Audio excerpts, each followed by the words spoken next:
1 Samuel chapitre 3. Le jeune Samuel était au service de l'Éternel devant Élie.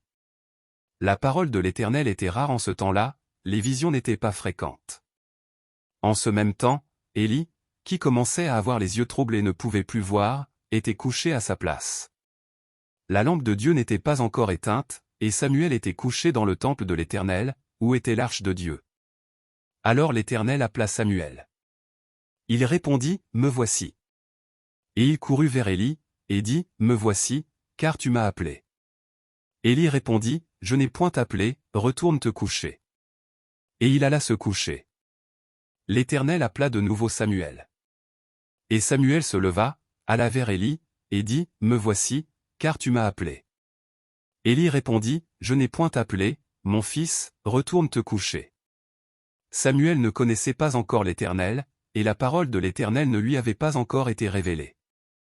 L'Éternel appela de nouveau Samuel, pour la troisième fois. Et Samuel se leva, alla vers Élie, et dit, « Me voici, car tu m'as appelé. » Élie comprit que c'était l'Éternel qui appelait l'enfant.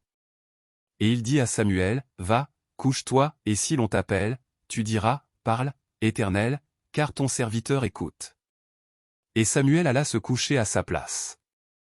L'Éternel vint et se présenta, et il appela comme les autres fois, « Samuel, Samuel. » Et Samuel répondit, « Parle, car ton serviteur écoute. » Alors l'Éternel dit à Samuel, « Voici, je vais faire en Israël une chose qui étourdira les oreilles de quiconque l'entendra.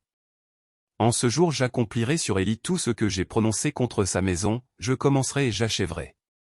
Je lui ai déclaré que je veux punir sa maison à perpétuité, à cause du crime dont il a connaissance, et par lequel ses fils se sont rendus méprisables, sans qu'il les ait réprimés.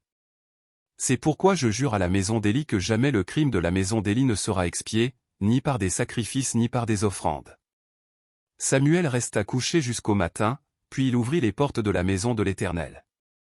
Samuel craignait de raconter la vision à Élie.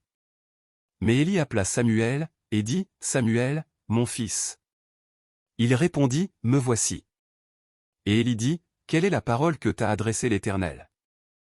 Ne me cache rien. Que Dieu te traite dans toute sa rigueur, si tu me caches quelque chose de tout ce qu'il t'a dit. » Samuel lui raconta tout, sans lui rien cacher. Et Élie dit, « C'est l'Éternel, qu'il fasse ce qui lui semblera bon. » Samuel grandissait. L'Éternel était avec lui, et il ne laissa tomber à terre aucune de ses paroles.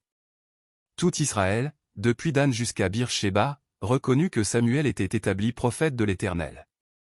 L'Éternel continuait à apparaître dans Silo, car l'Éternel se révélait à Samuel, dans Silo, par la parole de l'Éternel.